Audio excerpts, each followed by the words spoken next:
好，来看到中亚局势正在出现一个值得注意的变化。我们来看到了这个中国、俄罗斯还有北韩在同一个时间是从不同的方向，同时对日本来施加压力。我们现在看到俄罗斯啊，他在北方施压，也就是普丁他首度登上了这个日本还有俄国共同的这个控制的泽捉岛。那么也就是说呢，日俄领土的谈判空间进一步缩小了。再来看到北韩呢，则是飞弹施压它再次发射了飞弹，射程大约是690公里，有一个恫吓的感觉。再来是中国，它不但实施了海上施压，也就是3艘的军舰穿越了日本周边的海域，另外呢还有稀土的供应施压，也就是说呢，包括了这个部分受到管制的稀土产品对日本出口减少大约51%。好，我们来询问一下这个接大使喽。这个中国、俄国还有这个北韩啊，是不是已经形成各取所需、彼此呼应的这个对日本的压力？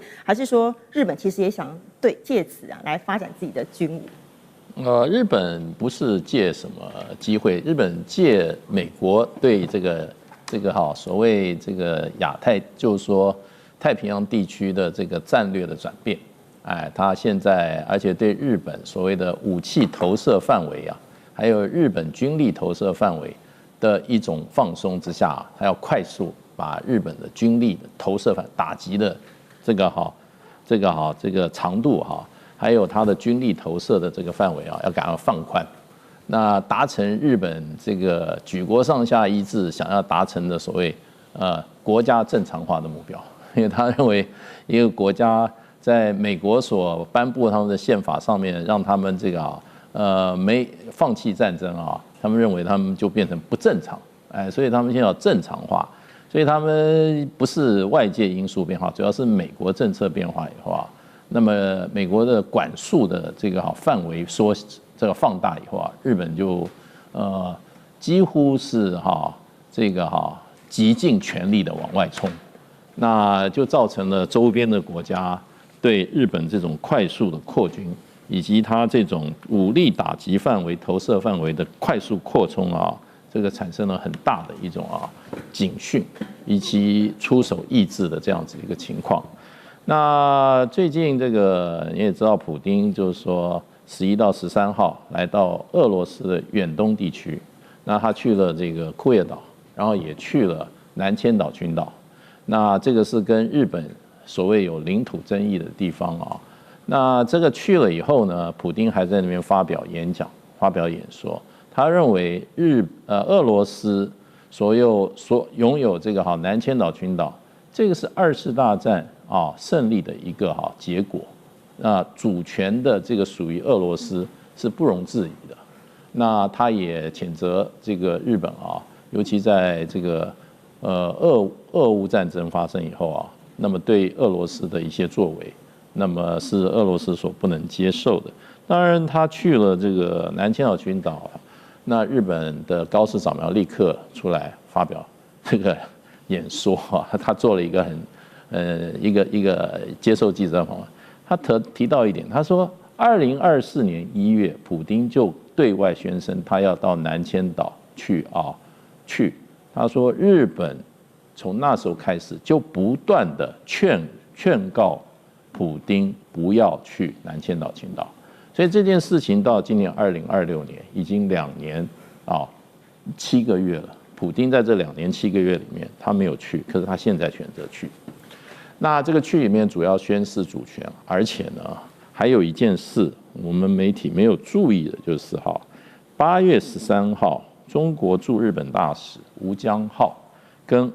俄罗斯驻日本大使尼古拉诺兹德列夫共同发表了一篇联名的文章。这篇文章先追溯中俄两国的传统的关系跟日益深化的关系，而且一转就讲了一句话很重要的话，他说中俄双方一贯坚决反对一切歪曲否定2战胜利成果，为法西斯和军国主义方案招魂的行径，严厉驳斥各类历史修正主义言行。历史不容背叛正义不容亵渎，任何试图重蹈历史负责的企图，都将遭到中俄两国人民以及全世界所有爱好和平力量的坚决反对。然后结尾的时候他说，30年来，中俄关系经受住国际风云变化的严峻考战，政治互信不断深化。然后呢，务实合作硕果累累，国际合作日益紧密，成为维护世界与和平发展的关键力量。站在新的历史基建，中俄将继续深化新时代全面战略协作伙伴关系携手应对各类风险挑战，为推动建构人类命运共同体、建设更加美好的世界做出更新的、更大的努力。这在8月13号，中国驻日大使跟俄罗斯驻日大使联名的一篇文章。那今天是日本投降这个纪念日，所以一切都是非常好的一个怎么样？一个整体的一个安排。那这个说实话，两国大使同样驻日大使同时发表一篇文章，这里面措辞这么清楚，这么有针对性，这个在外交上是很罕见的。几乎有的时候是在国家关系外交关系面临危机或者重大转折点的时候，才会有这么重的举措出来。这个我们从外交角度上来看，这是一个非常重的一个动作，而且非常针对性，而且里面讲要携手应对各类风险挑战。所以我觉得，如果这个不是对日本的警告的话，我不知道什么叫警告。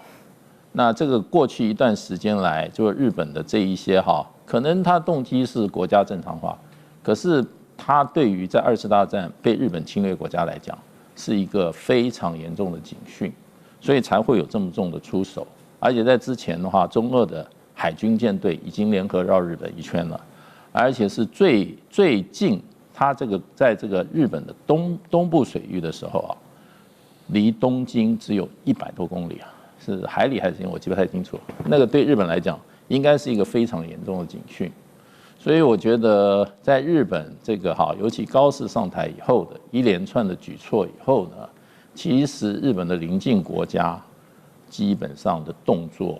对日本来讲的话，也应该是一个非常严重的一个危机了，而且这个不是一般的国家，中国大陆跟俄罗斯是目前地球上3大核武强国。所以这个军力的这种悬殊之下不晓得日本怎么看。所以呢，我觉得这样子的这个联手的施压这个我觉得一定会对日本的内部的政策的一个走向，还有这个整个我们这个东亚地区的安全环境会造成非常重大的影响。那这个现在日本一贯是碰到比较重大危机，他就沉默很长一段时间。可是我觉得这封信这联名信我觉得任何国家都不会忽略的，而且可能会造成比较长而且深远的影响。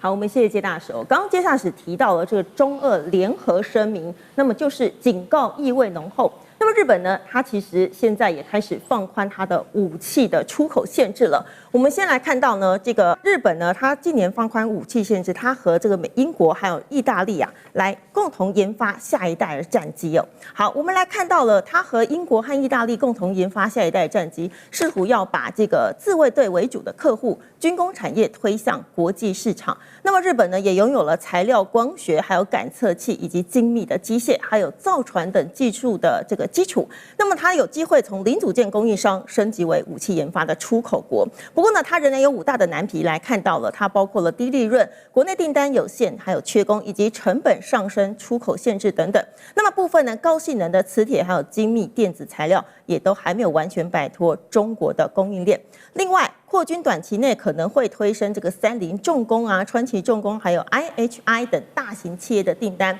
另外呢，包括会影响到海外市场、人才、原料安全以及国际合作等等。好，那么如果这些条件无法补齐的话，日本的军工可能就会停留在少数大企业受益，难以成为整体经济的新支柱。好，我们要询问一下苏所长喽。这个日本如果想要打进全球的军火市场的话，那么关键材料仍然会部分的依赖中国。那么日本可以真的变成军火大国吗？我想日本并不是说要变成军火大国了。首先就是它的军备已经有完整系统出口了，就是它的这个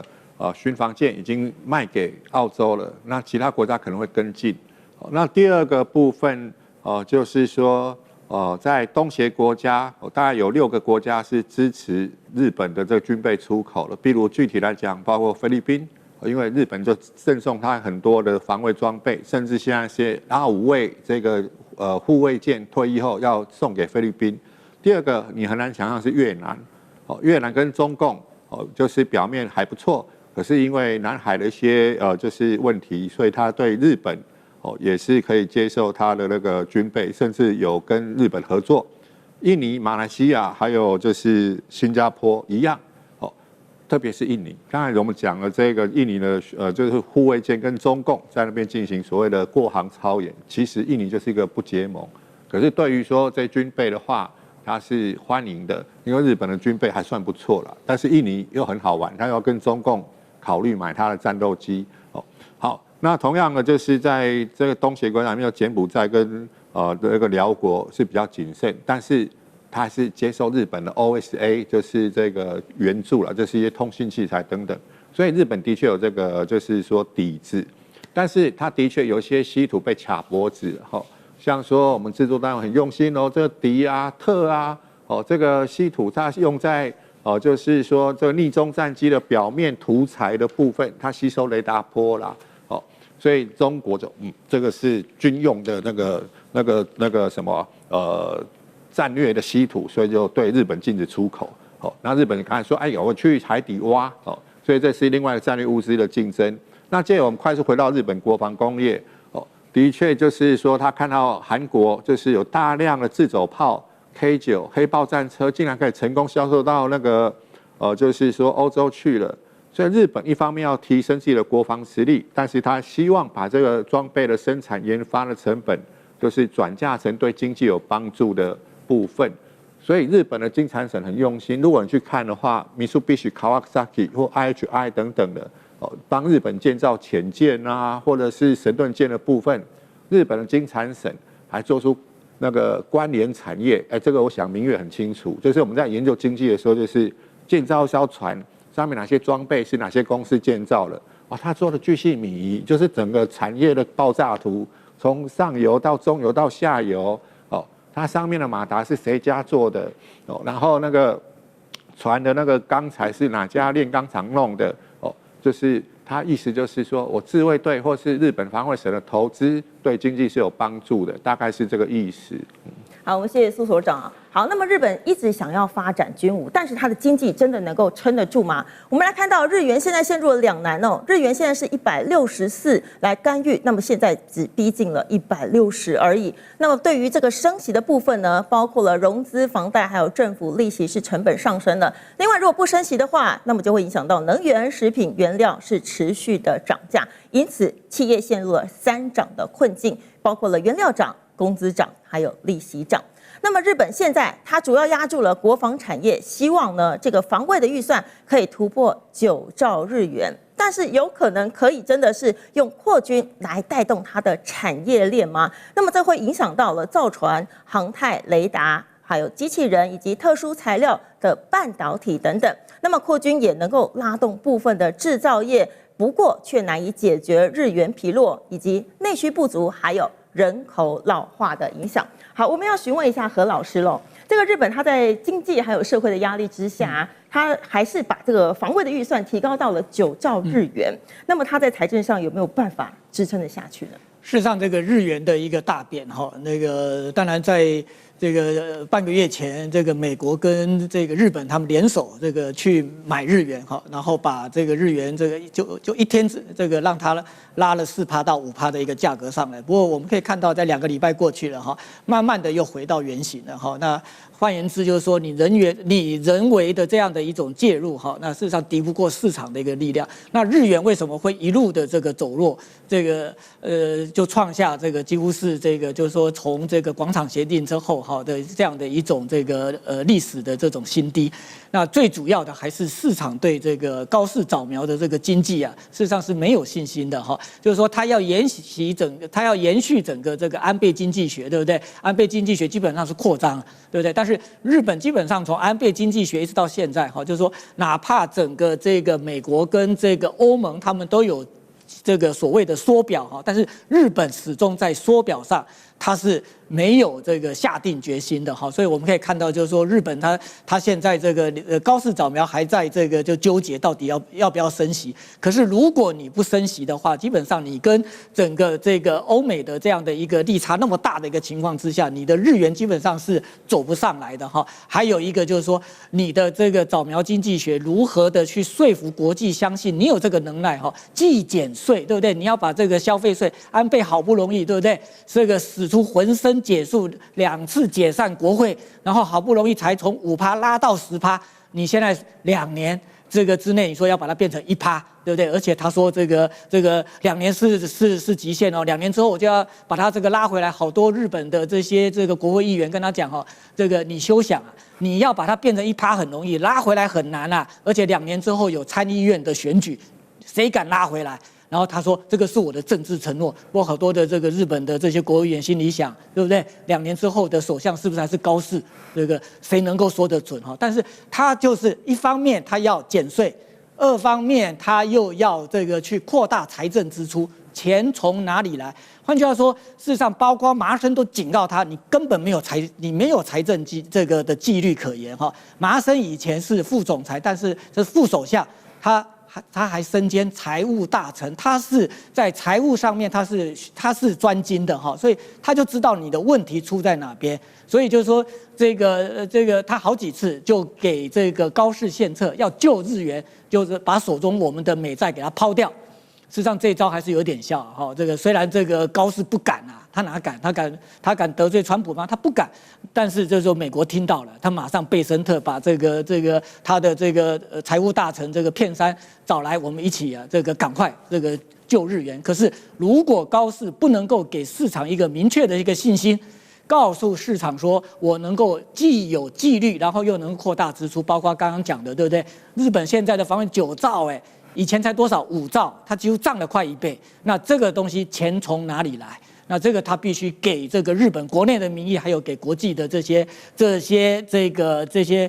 投资家要有一个这样的一个交代，那日元才有救。不然的话，这个可能日元还是会长期的这个还是处于一种疲弱的状态。好，我们谢谢何老师哦。我们先休息一下，待会儿还有更精彩的时事预测。